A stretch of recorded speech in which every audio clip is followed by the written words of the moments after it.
우리에게 주시는 하나님의 말씀은 열왕기하 16장 1절부터 20절까지입니다. 구약성경 589쪽에 있습니다. 열왕기하 16장 1절부터 20절까지 함께 읽도록 하겠습니다. 르말랴의 아들 베가 제17년에 유다의 왕 요담의 아들 아하스가 왕이 되니 아하스가 왕이 될 때의 나이가 20세라 예루살렘에서 16년간을 다스렸으나 그의 조상 다윗과 같이 아니하며 그의 하나님 여호와께서 보시기에 정직히 행하지 아니하고 이스라엘의 여러 왕의 길로 행하며 또 여호와께서 이스라엘 자손 앞에서 쫓아내신 이방 사람의 가증한 일을 따라 자기 아들을 불 가운데로 지나가게 하며 또 산당들과 작은 산 위와 모든 푸른 나무 아래서 제사를 드리며 분향하였더라.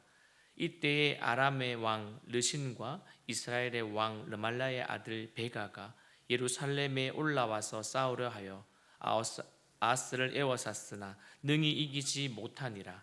당시에 아람의 왕 르신이 엘랏을 회복하여 아람에 돌리고 유다 사람을 엘랏에서 쫓아내었고 아람 사람이 엘랏에 이르러 거기에 거주하여 오늘까지 이르렀더라. 아하스가 아수르 왕 디글랏 빌레셋에게 사자를 보내 이르되 나는 왕의 신복이요 왕의 아들이라. 이제 아람 왕과 이스라엘 왕이 나를 치니 청하건대 올라와 그 손에서 나를 구원하소서 하고 아하스가 여호와의 성전과 왕군 곳간에 있는 은금을 내어다가 아수르 왕에게 예물로 보냈더니 아수르 왕이 그 청을 듣고 곧 올라와서 다메섹을 쳐서 점령하여 그 백성을 사로잡아 기르로 옮기고 또 르신을 죽였더라. 아하스 왕이 아수르 왕 디글랏 빌레셋을 만나려 다메섹에 갔다가 거기 있는 제단을 보고 아하스 왕이 그 제단의 모든 구조와 제도의 양식을 그려 제사장 우리아에게 보냈더니 아하스 왕이 다메섹에서 돌아오기 전 제사장 우리아가 아하스 왕이 다메섹에서 보낸 대로 모두 행하여 제사장 우리아가 제단을 만든지라.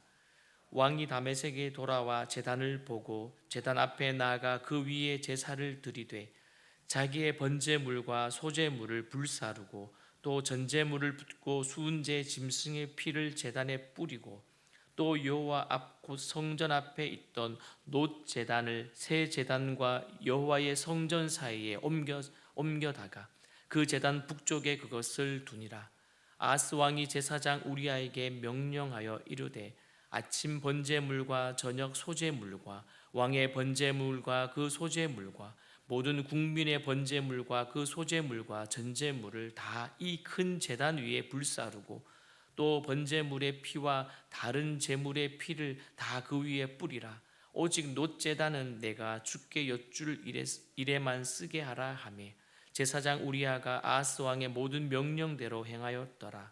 아하스 왕이 물두멍 받침의 옆판을 떼내고 물두멍을 그 자리로 옮기고 또 노바다를 놋소 위에서 내려다가 돌판 위에 그것을 두며 또 안식일에 쓰기 위하여 성전에 건축한 낭실과 왕이 밖에서 들어가는 낭실을 아수르 왕을 두려워하여 여호와의 성전에 옮겨 세웠더라. 아하스가 행한 그 남은 사적은 유다 왕 역대지락에 기록되지 아니하였느냐. 아하스가 그 조상들과 함께 잠에 다윗 성에 그 열조와 함께 장사되고 그 아들 히스기야가 대신하여 왕이 되니라. 아멘. 오늘 성경에 등장하는 왕은 가장 사악했던이라는 수식어가 붙은 왕입니다. 그는 남유다 제12대 왕이고요. 또 그 이름의 뜻을 보니까 여호와께서 사로잡으셨다라는 뜻이었습니다.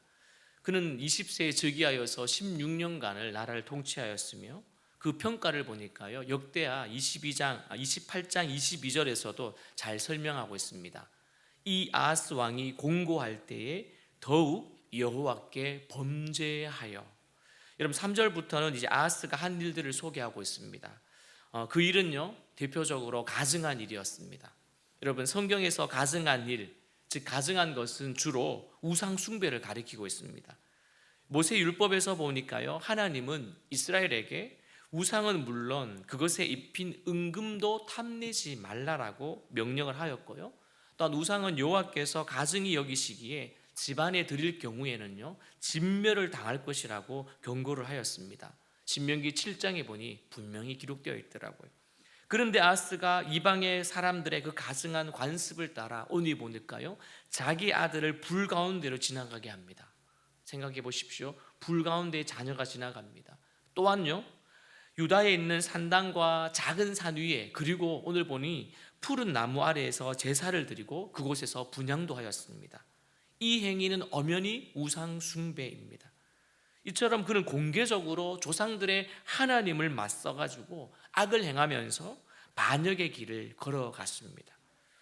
이런 상황 가운데 이제 아람 왕과 즉 이스라엘 왕 르신과 베가가 연합군을 형성해서 오늘 유다를 공격하고 예루살렘을 포위합니다. 우리는 이 전쟁을 아람 에브라임 전쟁이라고 부르죠. 6절을 보면요 아람 왕 르신은 엘랏에서 유다 사람들을 몰아내고 그 성읍을 빼앗아 아람 사람이 그 성읍으로 이주에 정착하게 했습니다. 오늘 6절 말씀을 같이 읽어봅니다. 시작.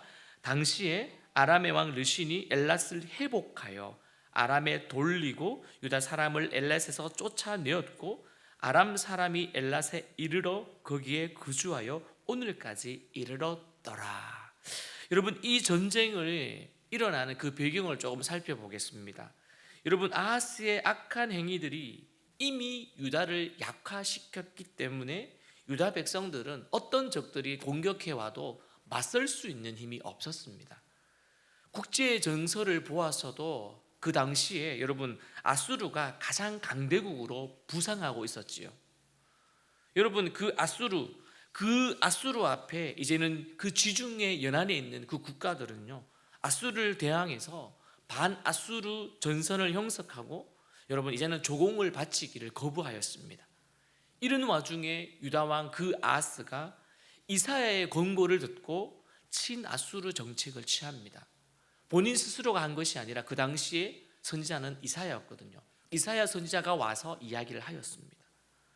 그런데 초강대국으로 떠오르고 연일 승승장구하던 그 아수르 세력에 도저히 자기도 막을 수 없다라고 판단하였고, 그리고 만약에 반아수르 전선에 가입할 경우에 자칫하면 그들과 함께 우리도 멸망할 수밖에 없다라고 하는 그 생각이 그 아하스에게는 들기 시작한 것이죠.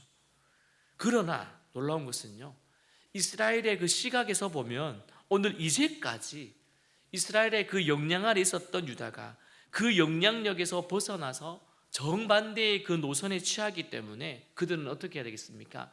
이 녀석들을 응징할 필요가 있다라고 생각한 것이죠. 그래서 아람 왕과 이스라엘 왕이 연합해서 어떻게 합니까? 그 왕 아하스 왕을 제거하기 위해서 먼저는 특공대를 보냅니다. 특공대를 보내어서 다른 사람들은 별로 건드리고 싶지 않았고 아하스 왕만 제거하고 싶었습니다. 그런데 놀랍게도 왕의 그 아들들과 신하만 죽였을 뿐 아하스를 제거하는 데 실패하게 되었습니다. 여러분 작전이 실패하자 이제는 어떻게 합니까? 안 되겠다. 군대를 동원하여서 연합군을 형성하여서 이제 예루살렘으로 온 것이죠. 그리고는 예루살렘이 포위된 것입니다. 여러분 예루살렘은 실제적으로 함락되지는 않았지만 연합군을 물리칠 수 있는 능력은 하나도 없었습니다. 그래서 이사야 7장 4절부터 7절 말씀에 보니 이렇게 기록되어 있더라고요. 그에게 이르기를 너는 삼가 조용하라. 르신과 아람과 르말리아의 아들이 심히 노할지라도 이들은 연기 나는 두 부직갱이 그리고 투기에 불과하니 두려워하지 말며 낙심하지 말라. 아람과 에브라임과 르말리아의 아들이 악한 꾀로 너를 대적하여 이르기를 우리가 올라가 유다를 쳐서 그것을 쓰러뜨리고 우리를 위하여 그것을 무너뜨리고 다윗의 아들을 그 중에 세워 왕으로 삼자 하였으나 중요한 부분입니다.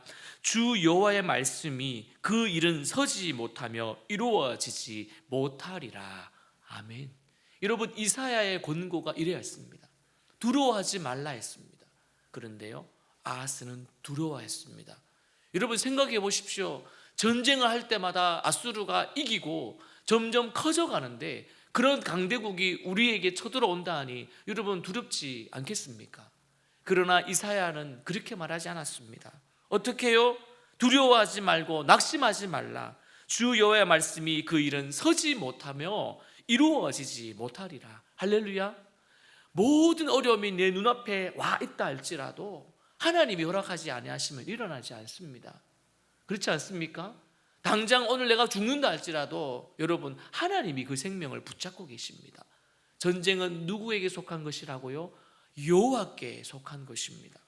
여러분, 이사야 선지자가 아하스에게 아람과 이스라엘 연합군의 도발이 성공하지 못할 것이라고 하는 그 예언이 있음에도 불구하고 아하스는 여호와를 의지하기 대신에 누구를 의지합니까? 강대국인 아수르를 의지합니다. 여러분, 상황이 절박하고 어려워도 하나님의 자녀라고 하는 그 정체성과 자부심을 잃어버리면 결국 우리도 세상의 종으로 여러분 전락하고 말 것입니다. 또한 세상의 방법으로 잠시 위기를 모면한 후에 여전히 문제에 시달리거나 큰 문제에 빠지는 일이 없도록 우리는요, 매 순간 겸손히 하나님을 의지하고 그 도움을 구하는 지혜로운 자들이 되어야 될 줄 믿습니다. 이제 여러분 10절부터는요 아하스의 적극적인 행동을 기록하고 있네요. 보시면요, 그는 아수르 왕을 만나기 위해서 어디로 갑니까? 다메섹으로 갑니다. 그리고 이 방문은 아수르와 이스라엘의 관계를 더욱 돈독하게 하기 위한 목적이었는데요, 그런데 놀랍게도 엉뚱한 곳에 마음을 둡니다. 거기 있는 제단을 보고, 여러분, 거기 있는 제단을 보고, 이때의 보고라고 하는 의미에 사용된 단어가요, 동사가 라아였습니다. 라아. 여러분, 오늘 아하스가 그 제단을 우연히 아니면 지나가면서 슬쩍 본 것이 아니라 유심히 조사하듯이 본 것을 의미합니다. 라아. 여러분, 슬쩍 지나가지 않고 그 제단에 눈이 꽂혔습니다. 그리고는 어떤 일이 일어납니까? 보시는 바와 같이 똑같습니다. 깊은 인상을 받았던 아하스는 그 제단의 구조와 제도의 양식을 그려서 곧바로 제사장 우리아에게 전합니다. 그리고 그 이름을 받은 우리아는 어떻게 합니까? 얼마나 왕의 말을 잘 들었는지 왕이 돌아오기 전에 이미 제단을 완성했을 뿐만 아니라 그 명령을 신속하게 수행하였습니다. 여러분, 저는 이 부분을 보면서 로마서 16장에 나오는 구절이 생각되었습니다. 떠올랐습니다. 너희의 순종함이 모든 사람에게 들리는지라. 그러므로 내가 너희로 말미암아 기뻐하노니 너희가 선한 데는 지혜롭고 악한 데는 미련하기를 원하노라. 여러분, 잘 보고 잘 행동해야 되겠습니다. 선한 데는 어떻게 하라고요? 지혜로워야 되지만 악한 데는요, 미련해야 합니다. 여러분, 돌아온 아하스는 매우 만족하고 그 위에서 번제와 소제를 막 드립니다. 우리 14절 말씀을 함께 읽습니다. 시작. 또 여호와의 앞 곧 성전 앞에 있는 놋제단을 새 제단과 여호와의 성전 사이에 옮겨다가 그 제단 북쪽에 그것을 두니라. 아멘. 여러분, 지금 극도로 불안에 사로잡혔던 아하스는 결국은요 하나님의 성전까지 더럽히고 맙니다. 아수르 왕의 신복으로 전락하고만 그 아하스는 다메섹에서 본 그 제단 그대로 만들고 예루살렘의 성전에 두고 본래 제단을 어디로 밀어버립니까? 북쪽으로 밀어 보았습니다. 밀어 놓아 버렸습니다.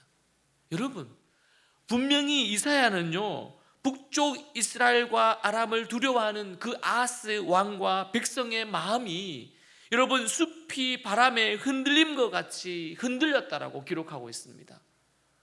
바람에 흔들리는 갈대처럼 말이죠.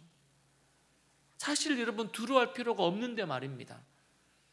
하나님은 그를 안심시키기 위해서 이사야서에 보면요 이사야를 통해서 다시금 이런 이야기를 합니다. 처녀가 잉태하여 아들을 낳는 징조까지 말씀해 주십니다. 여러분, 대단한 사건 아닙니까? 신약에 와 오실 메시아 예수 그리스도를 오늘 이사야가 그 아하스에게 가장 악한 사악한 왕이라고 하는 그 수식어가 붙어있는 그 아하스 왕에게 그런 말을 해주신다는 거예요. 여러분, 두려워하는 아하스에게 하나님은 계속해서 하나님의 약속의 말씀을 들려주십니다. 사랑하는 성도 여러분, 그런데 그는 어떻게 했습니까? 그럼에도 불구하고 아하스는 아수르를 하나님보다 더욱 두려워하였습니다. 사랑하는 성도 여러분, 이사야 43장 5절 말씀, 두려워하지 말라. 내가 너와 함께하여 네 자손을 동쪽에서부터 오게 하며 서쪽에서부터 너를 모을 것이며.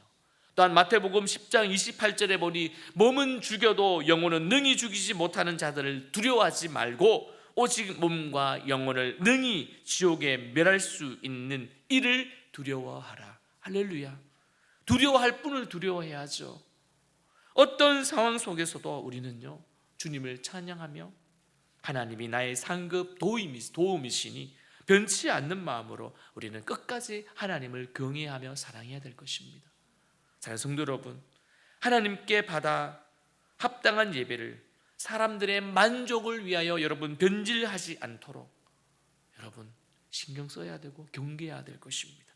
이제는 우리는 더욱더 온전히 하나님 앞에 예배드리는 예배자가 되어서 매 순간 하나님 앞에 우리는 배반하거나 배신하거나 우리의 마음을 돌이키는 일이 없도록 내 생명 다하여 하나님만을 온전히 바라보며 살아가는 저와 여러분이 되어지기를 주님의 이름으로 축원드립니다.